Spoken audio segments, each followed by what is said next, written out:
कहां खड़े हैं।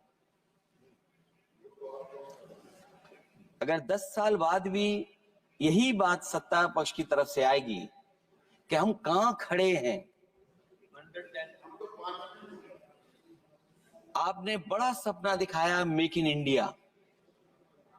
उत्तर प्रदेश जैसे बड़े स्टेट से सबसे ज्यादा लोकसभा के सांसद चुने जाते हैं। हमें कोई बहुत बड़ा प्रोजेक्ट नहीं मिला, कोई बड़ा प्रोजेक्ट नहीं मिला, प्रधानमंत्री जी मिले हमें। और अगर कोई सभापति महोदय कोई बड़ा प्रोजेक्ट मिला हो 10 साल में, कोई आईएम मिला हो, कोई आईआईटी मिली हो, और जो ट्रिपल आईटी किसी समय पर उत्तर प्रदेश को मिली थी, क्या उसमें क्या सहयोग सरकार की मतलब है only for brother in law commission, only for brother in law commission, और only for brother in law commission के लिए काम करने वाली पार्टी अदर बैकवर्ड कास्ट की बात करती है तो आर्मी को भी पंखे के साथ लटकर आत्महत्या कर लेनी चाहिए। मतलब जिस पार्टी ने अपने पार्टी के अध्यक्ष जो एक पिछड़े वंचित समाज से आते थे उनको धोती से खींचकर पार्टी से बाहर निकाल दिया हो, उसके शहजादे हमें ज्ञान बांट रहे। अरे साहब, इनको पहले तो एलओपी का मतलब समझना पड़ेगा। ये लीडर ऑफ प्रोपेगेंडा नहीं, लीडर ऑफ ऑपोजिशन है। इसका मतलब लीडर ऑफ ऑपोजिशन है। सर ये लीडर माननीय अध्यक्ष जी, माननीय अध्यक्ष जी, जवाब आपको दे रहे हैं। माननीय सभापति जी, माननीय मंत्री जी सुनिए। माननीय गौरव जी, आप या माननीय सदस्य जो कह रहे हैं, मैं समझता हूं कि माननीय राहुल जी एलओपी उन्होंने भी बात कही सरकार पे या सरकार के मंत्रियों के लिए नाम लिया, तो इसका जवाब अगर वो दे रहे हैं, अनपार्लियामेंट्री वर्ड जो होगा उसको मैं स्पष्ट करता हूँ। मैं अनपार्लियामेंट्री मैं उन्होंने झूठ कहा था, मैंने उसको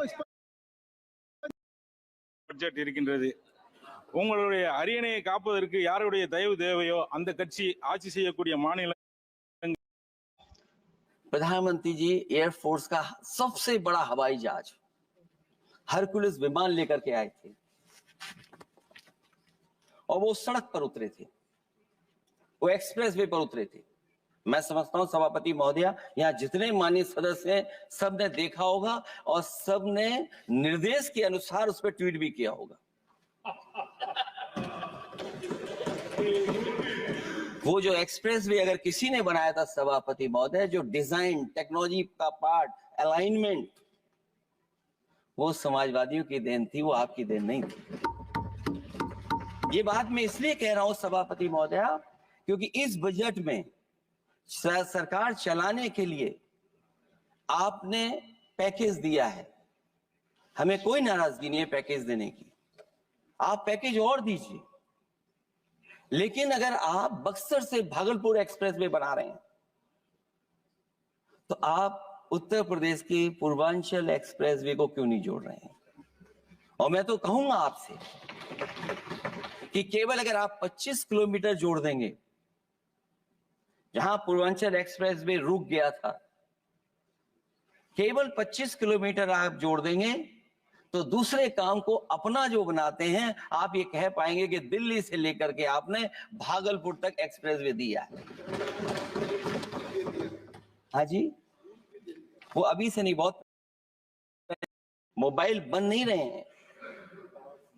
वो समाजवादी पार्टी के समय पर नोएडा में जो इंडस्ट्रियल पॉलिसी थी, इलेक्ट्रॉनिक पॉलिसी थी, उसके तहत आई थी। वो इंडस्ट्री जितनी आई है उस समय उस पॉलिसी के तहत आई और बन नहीं रहा है, मेक इन इंडिया नहीं हो रहा है। लेकिन जमीन किसने दी है? जमीन किसने दी थी उन लोगों को? बिना जमीन पर हवा में बना दो तो मैं आपका धन्यवाद दूंगा। उस पॉलिसी के तहत वो झूठ बोल रहा था बड़े सलीके से। आप कह रहे हैं कि एफडीआई लाए हैं हम लोग। एफडीआई, अगर पूरे देश का हम एफडीआई देखें तो उत्तर प्रदेश को कितना एफडीआई मिला है? सभापति महोदय, अगर 1% से ज्यादा भी एफडीआई उत्तर प्रदेश को मिला हो तो बताइएगा आप। जो प्रोजेक्ट डिले हो रहे हैं, जिसकी वजह से कॉस्ट ओवररन हो रही है, उसका जिम्मेदार सभापति महोदय कौन है? डबल इंजन की सरकार है। लखनऊ में भी सरकार आपकी है, दिल्ली में भी सरकार आपकी है। आखिरकार ऐसा क्यों हो रहा है? और आज ही जब सदन में सभापति महोदय हम लोग आए हैं तो एक और रेल एक्सीडेंट की खबर सुनी है। जब से ये सरकार आई है, रेल एक्सीडेंट्स और पेपर लीक में कंपटीशन चल रहा है कि कौन आगे जाएगा। कभी नहीं मर सकता है। पुत्र सुभद्रा कुरुक्षेत्र में जिसकी अमर कहानी थी, 9 माह में सीखी विद्या, जब 16 साल जवानी थी।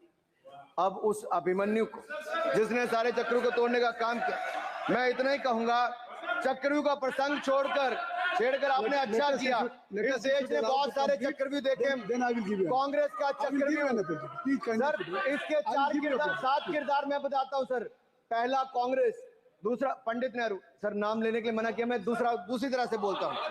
पहला कांग्रेस, दूसरे पहले प्रधानमंत्री एनजी, फिर तीसरा किरदार आईजी पूर्व प्रधानमंत्री, चौथा आरजी1 उस समय के प्रधानमंत्री, पांचवा एसजी, 6वां आरजी2 और 7वां आप सब जानते ही हैं। आप समझदार हैं, समझ गए होंगे। सर पहले चक्रव्यूह ने देश को विभाजन कराया, पहले चक्रव्यूह ने देश का विभाजन करवाया, और दूसरे जो एनजी, उन्होंने देश को कश्मीर की समस्या दी और चीनियों को भारत की भूमि। It is projected to grow by about 7.3% over 23-24, and 8.5% agriculture has increased more than 2.5 times. 2014-15, it was 8 lakh crores. Now it is 20 lakh crores. किसान को ये पैसा institutional credit मिल रहा है.